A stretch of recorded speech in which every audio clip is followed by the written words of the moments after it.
ಮಾಜಿ ಸ್ಪೀಕರ್ ರಮೇಶ್ ಕುಮಾರ್ಗೆ ಮತ್ತೊಮ್ಮೆ ಹಿನ್ನಡೆಯಾಗಿರುವುದು 63 ಎಕರೆ ಅರಣ್ಯ ಭೂಮಿ ಒತ್ತುವರಿ ಪ್ರಕರಣಕ್ಕೆ ಸಂಬಂಧಪಟ್ಟಂತೆ ಮಾಜಿ ಸ್ಪೀಕರ್ ರಮೇಶ್ ಕುಮಾರ್ ಅವರಿಗೆ ದೊಡ್ಡ ಮಟ್ಟದ ಹಿನ್ನಡೆ ಇದು. ಯಾಕಂದ್ರೆ 20 ವರ್ಷಗಳ ಸುದೀರ್ಘ ಹೋರಾಟಕ್ಕೆ ಹಿನ್ನಡೆಯಾಗಿದೆ. ಅರಣ್ಯ ಭೂಮಿ ಒತ್ತುವರಿ ಪ್ರಕರಣದಲ್ಲಿ ಮಾಜಿ ಸ್ಪೀಕರ್ ರಮೇಶ್ ಕುಮಾರ್ ಅವರಿಗೆ ಹಿನ್ನಡೆಯಾಗಿದೆ. ಅರಣ್ಯ ಇಲಾಖೆಗೆ ಅರಣ್ಯ ಭೂಮಿಯನ್ನ ಬಿಟ್ಟುಕೊಡುವಂತೆ ಮೇಲ್ಮನವಿ ಪ್ರಾಧಿಕಾರ ಮತ್ತು ಅರಣ್ಯ ಸಂರಕ್ಷಣಾಧಿಕಾರಿಗಳ ನ್ಯಾಯಾಲಯ ಆದೇಶವನ್ನ ಕೊಟ್ಟಿದೆ. 30 ದಿನಗಳ ಗಡುವನ್ನ ಕೂಡ ಕೊಟ್ಟಿರೋದು. ಅಷ್ಟರ ಒಳಗಡೆ ಬಿಟ್ಕೊಡ್ಬೇಕು ನ್ಯಾಯಾಲಯ ಆದೇಶವನ್ನ ಮಾಡಿದೆ.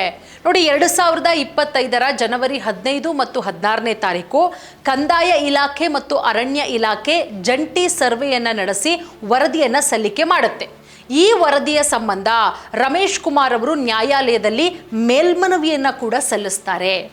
ಮೇಲ್ಮನವಿ ಪ್ರಾಧಿಕಾರ ಮತ್ತು ಅರಣ್ಯ ಸಂರಕ್ಷಣಾಧಿಕಾರಿಗಳ ನ್ಯಾಯಾಲಯ ಜಂಟಿ ಸಮೀಕ್ಷೆಯನ್ನು ಆಧರಿಸಿ ಆ ವರದಿಯನ್ನು ಆಧರಿಸಿ ಅರಣ್ಯ ಭೂಮಿಯನ್ನು ಬಿಟ್ಟುಕೊಡಬೇಕು ಮಾಜಿ ಸ್ಪೀಕರ್ ರಮೇಶ್ ಕುಮಾರ್ ಅವರು ಅಂತ ಹೇಳಿ ಆದೇಶವನ್ನು ಕೂಡ ಹೊರಡಿಸುತ್ತೆ. ಕೋಲಾರ ಜಿಲ್ಲೆ ಶ್ರೀನಿವಾಸಪುರ ತಾಲೂಕಿನ ಹೊಸಹುಡ್ಯ ಗ್ರಾಮದ ಸರ್ವೆ ನಂಬರ್ 1-2ರಲ್ಲಿ ಸುಮಾರು 60.23 ಎಕರೆ ಒತ್ತುವರಿ ಮಾಡಿದ್ದಾರೆ ಅನ್ನುವ ಆರೋಪ ಕೂಡ ಕೇಳಿಬರ್ತಾ ಇತ್ತು. ಇದು ನಿನ್ನೆ ಮೊನ್ನೆಯ ಆರೋಪವಲ್ಲ, ಸುಮಾರು 20 ವರ್ಷಗಳಿಂದ ನಡ್ಕೊಂಡು ಬಂದಿರುವಂತಹ ಕೇಸ್ ಇದು. ಒತ್ತುವರಿ ಭೂಮಿ 64ರ ಅನ್ವಯ ತೆರವುಗೊಳಿಸಬೇಕು ಅನ್ನುವ ಆದೇಶವನ್ನು ಈಗ ಹೊರಡಿಸಿರೋದು.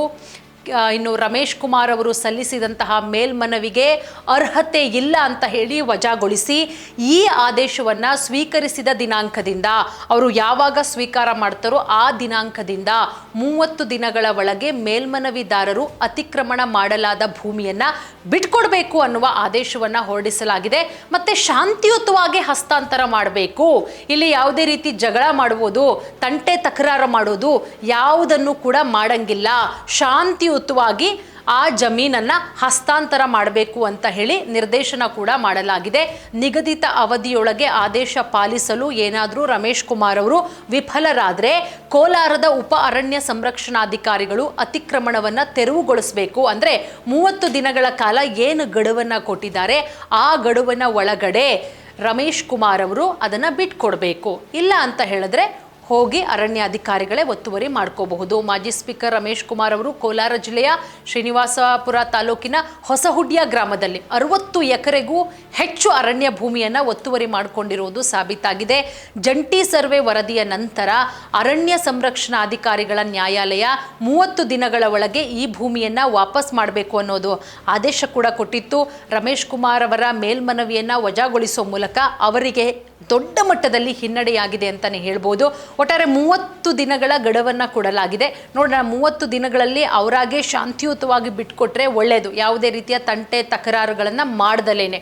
ಇಲ್ಲ ಅಂತ ಹೇಳಿದ್ರೆ ಅರಣ್ಯಾಧಿಕಾರಿಗಳೇ ಹೋಗಿ ಆರಾಮಾಗಿ ಒತ್ತುವರಿಯನ್ನು ಮಾಡ್ಕೋಬಹುದು. ಸೊ ಈ ಕೇಸ್ ಮುಂದಕ್ಕೆ ಏನಾಗುತ್ತೆ, ಏನು ಮಾಡ್ತಾರೆ, ಬಿಟ್ಕೊಡ್ತಾರಾ ಅಥವಾ ಏನು ಕಾದು ನೋಡಬೇಕಾಗತ್ತೆ.